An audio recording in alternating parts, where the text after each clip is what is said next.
बाबा साहब ने उंगली दिखाई थी, संसद में घुसो, और मायावती जी संसद से उल्टा भाग रही हैं। ऐसा तो भाई आश्चर्य की बात है। जबकि संसद में जाने के लिए उन्होंने कहा, यहां तो इस्तीफा देकर के भाग गई, फिर किस लिए राजनीतिक जल चला रही? किस लिए उनका कार्यकर्ता उनके साथ अंधभक्त बना हुआ? किस लिए बूथ कमेटी का निर्माण कर रहा? किस लिए वोट डाल रहा हूं?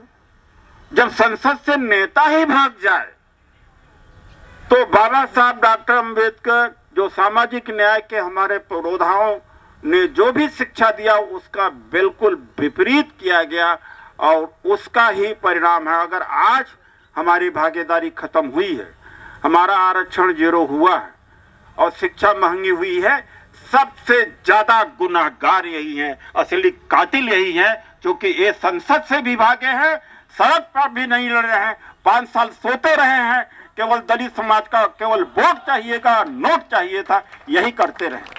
मैं बदबू आने के पहले लाश को दफन कर देना चाहिए, अब इनको खत्म ही कर देना चाहिए। अब इन्हें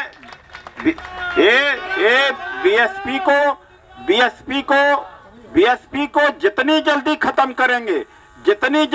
करेंगे उतना ही जल्दी हमें कुछ न कुछ मुनाफा ही मिलेगा। इस शक्ति को खड़ा करने से कोई फायदा नहीं। गाली देकर तिलक तराजू और तलवार मारो जूते 4, ये भावनात्मक बातें हैं, लोगों को अच्छा लगती है और लोग इकट्ठा हो गए। लेकिन क्या इससे आपको नौकरी मिल गई? कोई कानून आपके पक्ष में बन गया, या आपको भागीदारी मिल गई, या आपको शिक्षा मिल गया, कि आपकी आपस में भाईचारा बढ़ गया, उपजातिवाद खत्म हुआ? मिला क्या? उसी तरीके से देश को क्या मिला? मुसलमानों के खिलाफ जहर उगल करके एक बड़ी संख्या में लोगों को इकट्ठा किया, आम जनता को क्या मिला?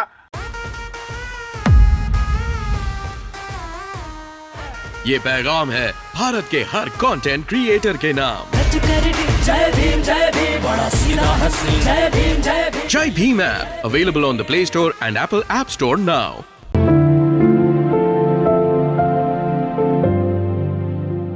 मैं मानता हूं कि बहुजन समाज तुरंत नहीं बनेगा, 10 को लगेगा, लेकिन जातियां तो तोड़ते, सबको मिलाते, सबको भागीदारी देते, एक बड़ा समाज बनाने का कोशिश तो करना चाहिए था।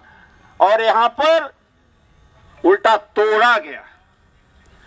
परिसंघ के अलावा अगर कोई संगठन है इस देश में, अगर कोई और है, तो मैं अभी ये कहूंगा कि आप मुझसे अच्छा या इस परिसंघ से अच्छा कोई और संगठन है, आप चले जाइए, उनके साथ खड़े हो जाइए। अगर समाज का हित होता है, आरक्षण बचता है, संविधान बचता है, बाबा साहब की विरासत बचती है। अगर नहीं है तो अकेले क्यों आए हो? आज अकेले आए हो भी हो तो लौट करके जा करके आज से प्रचार शुरू कर देना। आज से जूम की मीटिंग, आज से व्हाट्सएप पर ये मैसेज देने की कोशिश करिएगा, ट्विटर अकाउंट से, क्योंकि अब लड़ाई मोबाइल पे हो रही है। अगर मोबाइल पर लड़ाई आपने नहीं लड़ा, आप लड़ाई वैसे हार चुके हैं, कभी नहीं जीतेंगे। अब उस दिन का इंतजार करिए जब 70-80 वर्ष पहले का समय हुआ करता था। अब आपकी हालत वो करी जाएगी, ऐसे ही आपके कत्ल किए जाएंगे, ऐसे अत्याचार किया जाएगा, और किस तरह से शासन प्रशासन से निकाल कर फेंक दिया जाएगा, इसका अंदाजा कुछ तो लग गया है, लेकिन आगे का अंदाजा आप सोच भी नहीं सकते हैं। वो हम लोग सोच रहे हैं, चूंकि अंदर के भीड़ थे। एक फायदा हुआ, कोई जातिवादी भावना से तृप्त हो तो मैं नहीं कह सकता, क्या उसे अपने बेटों से प्रेम नहीं, बेटी से प्रेम नहीं, स्वाभिमान से प्रेम नहीं? अगर जाति प्रेम से अधिकार प्रेम बड़ा है तो मैं नहीं कहता हूं। मैं उपजाति को नहीं मानता हूं, नहीं मानता हूं, नहीं मानता हूं, न मानूंगा, चाहे मैं असफल हो जाऊं, चाहे कुछ न रह जाऊं। हमारे यहाँ कोई जाति नहीं चलती। लेकिन ये तथाकथित जो ये मिशन चला रहे हैं, कुछ जो कर्मचारी लोग हम मिशन चलाते हैं, क्या करते हैं? एक बहुत भावनात्मक उत्तेजक गाली ब्राह्मणवाद को देते हैं, मनुवाद को देते, कहते हैं इनको निकाल के फेंक दो। अरे नालायकों, तुम्हारे हाथ से सब निकल गया, अभी भी तुम केवल गाली और आलोचना तक हो, बंद कमरों में हो और चंदा इकट्ठा करने का काम कर रहे हो। अभी तक उन्होंने किया क्या है? और झूठ बोलने का काम करते हैं। उन लोगों से बचने की कोशिश करिए। आज भी उनको देखिए, मैं ये कहना नहीं चाहता हूं, जो नंबर 1 दुश्मन की पार्टी है, जो आरक्षण खत्म कर रही है, उनको गाली बाद में देते हैं, पहले गाली उसको देते हैं जो हमें कुछ दिया है। ये क्या दर्शाता है? या एजेंट हैं या गाली गलौज की भाषा, उत्तेजक भाषा का इस्तेमाल करके अपने साथ में रोकना चाहते। जिस तरह से मुसलमानों को दिखा के हिंदुओं को इकट्ठा किया गया, बर्बाद तो हिंदू हुए, मुसलमान की क्या बर्बादी हुई? मैं तो नहीं समझता हूं ज्यादा बर्बादी हुई। डरवा जरूर दिया गया, दूसरे दर्जे का नागरिक जरूर बना दिया गया, लेकिन नौकरी हिंदुओं की गई। 60 लाख अगर इस देश के अंदर उद्योग धंधे बंद हुए तो हिंदुओं के बंद हुए। बेरोजगार अगर बच्चे हैं तो हिंदुओं के हुए। लेकिन मुसलमान को दिखा के हिंदुओं को एक तो कर लिया, लेकिन उसका नुकसान हिंदू समाज को भी उठाना पड़ा। वही हालत कुछ यहां भी है। आज ही अखबार में मैंने पढ़ा कि दुनिया में मस्क, बेजोस और वारेन बुफेट, बिल गेट्स, सबसे दुनिया में किसी भी खरबपति की तुलना में सबसे ज्यादा पूंजी की वृद्धि भारत के पूंजीपतियों को हुई है। ये मिला है, ये मिला है। तो जनता को नेता इस तरह से फंसाता है।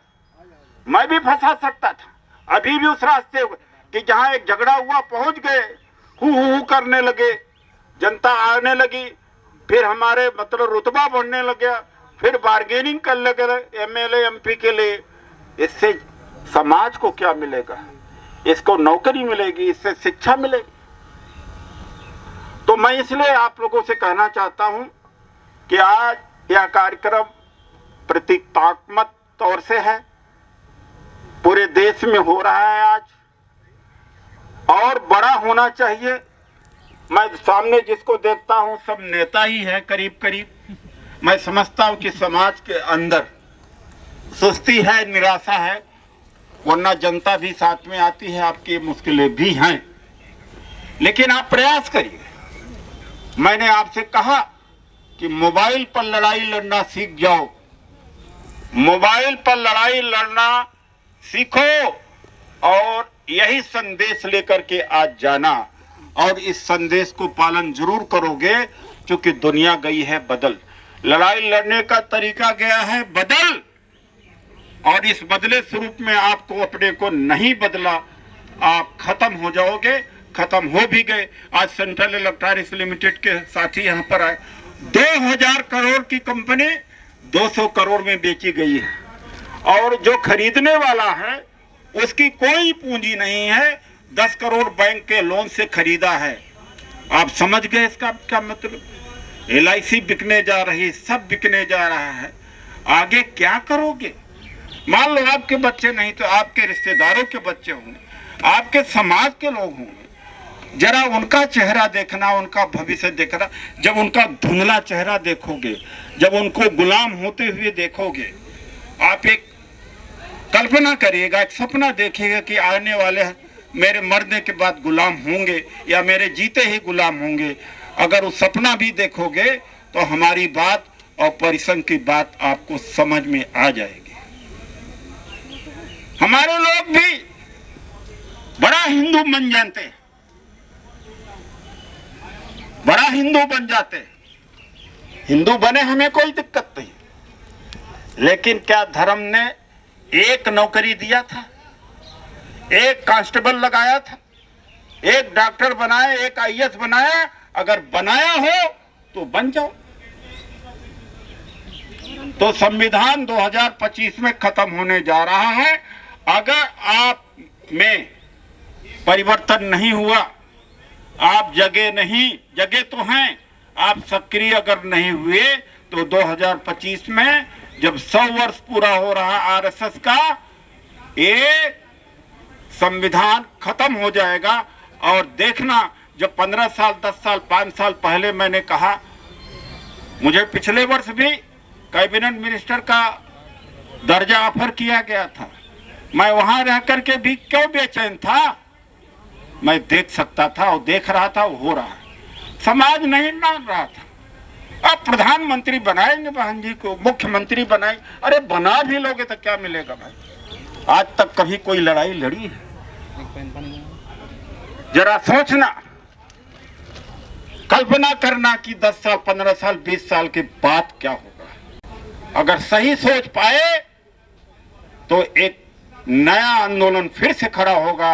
आज फिर नए आंदोलन की जरूरत है, और इस नए आंदोलन में मैं आपको बता दूं, सारी ट्रेड यूनियन शामिल हो रही हैं। आप जानते हैं 78 लाख 18 हजार कर्मचारी जो राज्यों के केंद्र के हैं, ये न्यू पेंशन सिस्टम में हैं, नेशनल पेंशन सिस्टम में है, एनपीएस कहते हैं उसको। उनको पेंशन नहीं मिलने वाली है, बहुत बड़ी बेचैनी है, उनका भी नेतृत्व हमें करना है, वो भी आपसे जुड़ने को तैयार हैं।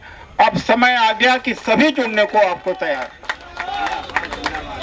कभी निजीकरण के पक्ष में कर्मचारी खड़े होते थे, यूनियन खड़ी होती थी, आज सब के सब खड़ा हो रहे हैं।